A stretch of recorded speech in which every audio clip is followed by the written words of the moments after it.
Ask me anything.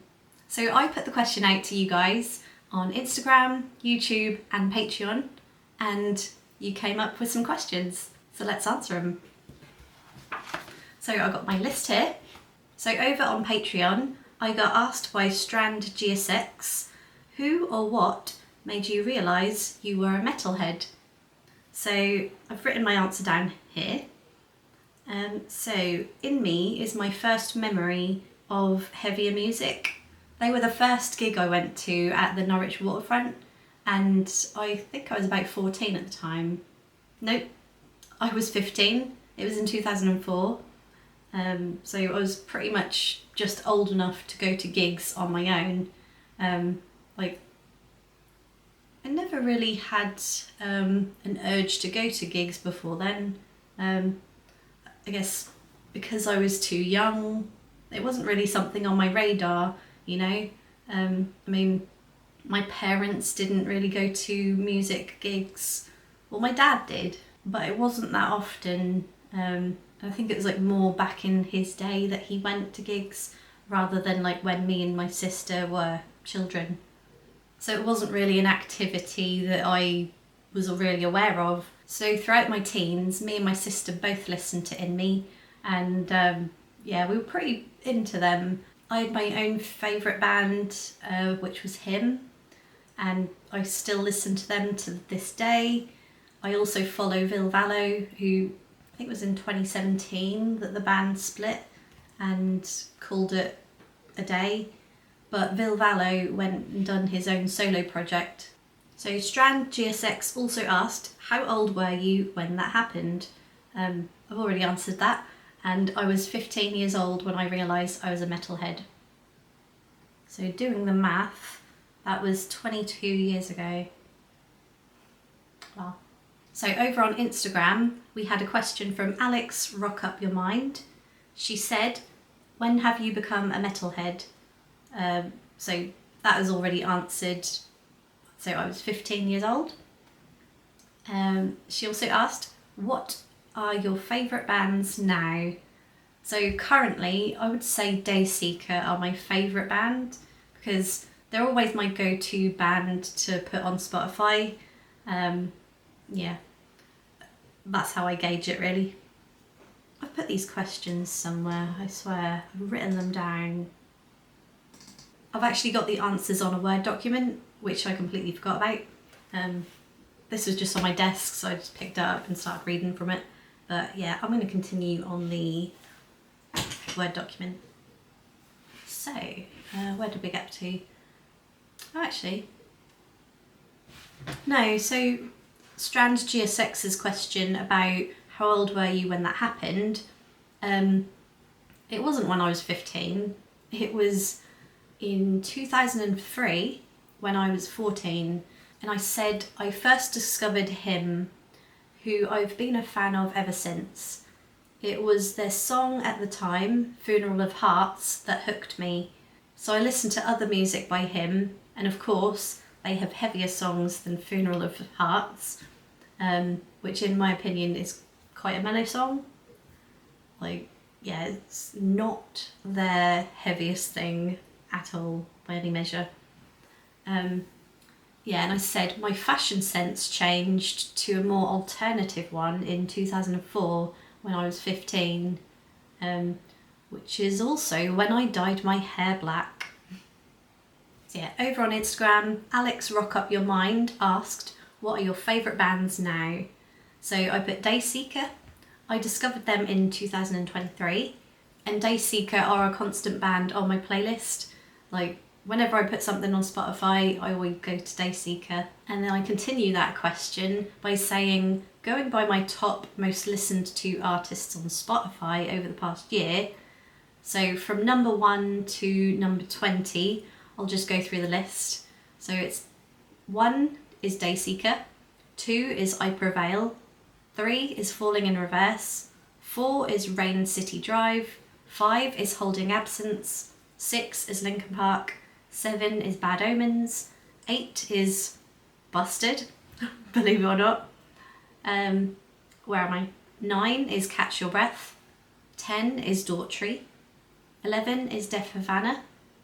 12 is Those Damn Crows. 13 is Dream State. 14 is The Used. 15 is Funeral for a Friend. 16 is Five Finger Death Punch. 17 is Lestelle. 18 is The Amity Affliction. 19 is Until I Wake. And 20 is Simple Plan. So yeah, there's quite a few surprises in there. Like, I honestly thought Lestelle would be higher, and Funeral for a Friend I thought would be higher too. But yeah, that is my top 20 bands I've listened to over the past year on Spotify. So the next question from Alex Rock Up Your Mind on Instagram was, what were your favourite bands when you started listening to music? So I guess when I first listened to music, it was more dictated by my parents, like mainly my dad, and to be fair, what he listens to is not really my taste. But when I got a choice to listen to music that I wanted to, I was more into like pop music. And my favourite band at the time, when I was, did I put an age here? I guess 11 years old. So there was a band back in the day called A1. They're like a boy band. There's like 4 of them in the band. And yeah, so what did I put here? I said when I was a kid, A1 were my favourite band. I can't remember how old I was, but I remember I went to see them at Butlins in 2001. So I was 13 years old at the time. Yeah, and it was literally within like a few years that my music taste developed into the more heavier scene. The next question from Alex Rock Up Your Mind was, do you play any instruments? So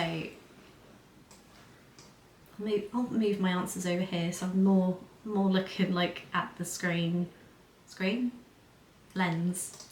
So yeah, I said no, but if I was to learn any instrument, I'd love to play the guitar. I've never even tried to learn.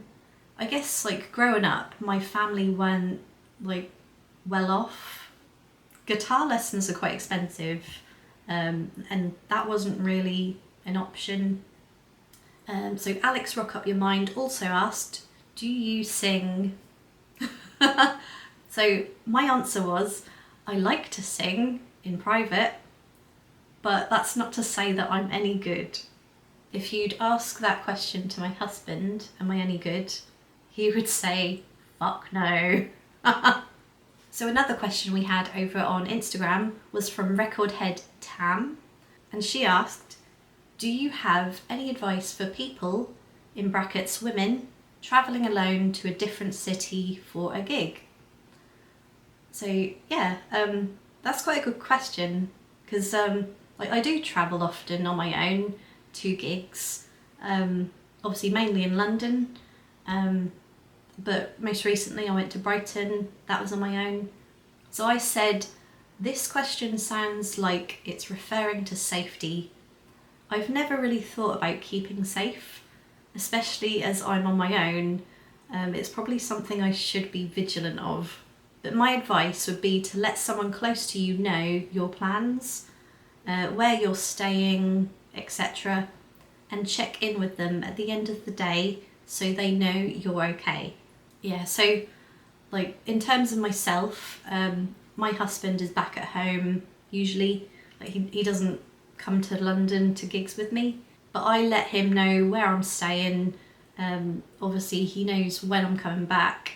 I always check in with him at the end of the day. So if anything was to happen to me and I didn't get back to him for whatever reason, he'd most likely contact the hotel. I guess if the hotel checked in my room and saw I weren't there, then obviously the police would be contacted and my body would be found in a river.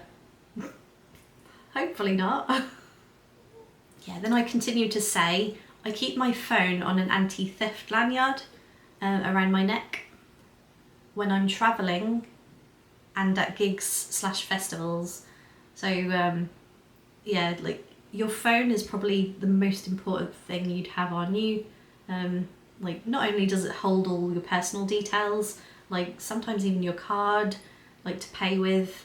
It also has all like, you know, personal stuff like your photos that you've taken, videos, things you don't want to lose. So having it secured around your neck on a lanyard, it just prevents it being snatched out your hand. Like if you didn't have a lanyard, it would be secured around your neck. You can wear the lanyard so it goes under your arm as well to give that extra stability. But I personally just have it around my neck, so you know they could easily just like yank it that way and it would just go over my head. But yeah, hopefully that won't happen. But it's more secure being on a lanyard than not. Yeah, and then I also continue to say there has only been one time that I've felt unsafe, and that was in London in May this year. So I was in Camden Tube Station and there was a drunk Jamaican guy like trying to talk to me on the escalator.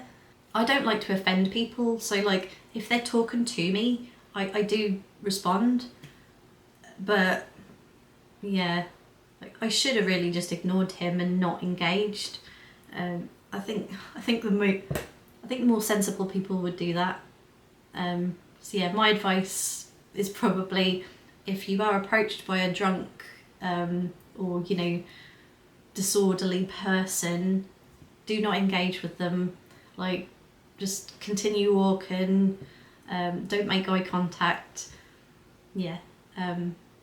So yeah, continuing the story, he actually like got in front of me. Like once we were up the escalator, he got in front of me just before the exit barriers, and like he grabbed my wrist and he was, what was he talking about now? Something about how like British people are in the shit, and I was like, what do you mean, because of the government? And he was like, no, and I don't know, he was talking about something. I didn't really understand him, but he made me feel very uncomfortable when he put himself between me and like the exit, especially grabbing my wrist. Like, yeah, so that is probably the only time when I've been on my own that I've felt unsafe, because you hear all these stories in London, like people getting stabbed. Yeah, he could have easily had a knife, and yeah, I might not have been here talking to you. So Record Head Tam also asked, what is your go-to festival equipment / stuff that you take? So yeah, after she'd asked that question, she also said, sorry, I didn't see your video on YouTube. So I have done a camping essentials video on YouTube. So yeah, go check it out if you want. So I'll rephrase that question to like, what's the one camping essential that I would take with me camping? And what I've put here is one thing I find useful for during the night when you don't want to leave your tent if it's too cold or raining, or you just don't want to trek to the toilets, is an emergency toilet. So it's just like a travel John's. It's like a pouch, which like some are like rolled up, some are folded up, depending on what material it is. You can get some in like paper bags, which are like lined, but then you can get like plastic bags. But what's inside is like these crystals, and when water or a liquid touches it, it turns into a gel. So it contains any odours, it's spill proof, and the next day all you do is just put it in the bin. It just saves you leaving the tent, and like, especially when you're like half asleep, the last thing you want to do is like put on a coat, put on your boots, trek halfway across a field to go to the toilet, trek all the way back, you know, undress to get back into bed, and then by that point you're probably like cold again, and yeah. That is my go-to festival item, I guess. And then Record Head Tam also asked, what would your ideal festival look like, such as bands, headliners and food stalls? So I've gone a bit more in depth as to like, you know, the location, the capacity. I'll go into it. So I said my ideal festival would be a small capacity similar to that of Bloodstock. So that's up to like 25,000 people. The location would be at Norfolk Showground. There is actually a music festival held there each year and it's called Sundown, but obviously it's not really music that I'd listen to, so I've never been to Sundown Festival. But yeah, that's held at the Norfolk Showground every year. It's like 26 miles from me. What? And just like 2000 Trees, you would be able to bring your own alcohol into the arena. And yeah, food vendors, I'd have Spud Man, Mexican food, vegan sushi, pizza, Chinese, loaded fries, fruit and veg smoothies, and a cake and donut stall. So it's quite a large range, and I'm pretty sure like most festivals have that sort of thing anyway. Yeah, I've never struggled to find anything to eat at a festival, although at Download I chose not to get anything in the arena because, so it's mainly to do with time. I think I'd rather spend my time, you know, going between the bands I want to see and watch the bands rather than spend my time queuing to get a burrito or whatever. And then I also go on to say there would be ample shaded seating areas. Then we get onto the bands. So I would have a 4-day festival of bands. So my 4 headliners would be Linkin Park, Falling in Reverse, Nickelback, and Evanescence. So also on Instagram, Ready to Mosh Cast asked, what festival have you never been to that you would like to go to?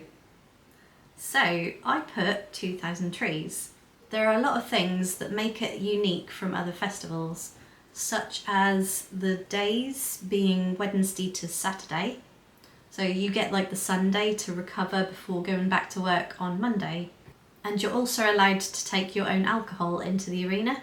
And the capacity is also, I believe, 15,000 people. So that would be quite a nice festival to go to.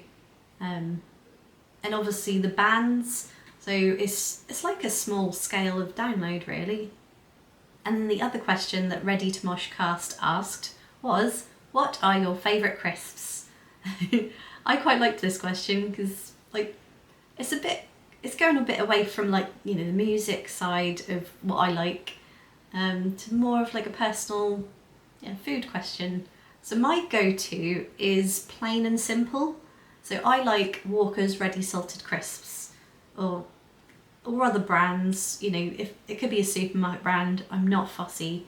But yeah, Ready Salted Crisps is like my go-to. But if I was to choose a flavour crisp, I would choose Doritos Chili Heatwave, because I do like spicy food. Yeah. And then a question that isn't on here that is on my notebook. So over on YouTube, we had Victoria Hudson 6418 ask, what's your top 5 songs of all time? Yeah, and she went on to say, like, you know, it doesn't have to be current songs, it can be any genre. So I've literally just got 3 songs on here. So of all time, we have a song by him, and that is The Sacrament. So yeah, whenever that song comes on the radio, like the piano tune, like as soon as that hits, I'm like, you know, it just hits me, you know. So that is one. The second is by The Calling, and that is Wherever You Will Go. So I think it was a song back in like 2001. Yeah, The Calling were like a favourite band of mine back in the day. I don't think they're still going, are they? Yeah, Wherever You Will Go, was it their first song? I think it was like their debut single. Yeah, like that is a favourite song of mine. I pretty much know every single word. I'd say, so my 3rd and 4th song are covers. So the song Rebel Yell, I can't remember who did the original, but hymn's version of Rebel Yell, love, love, love, love.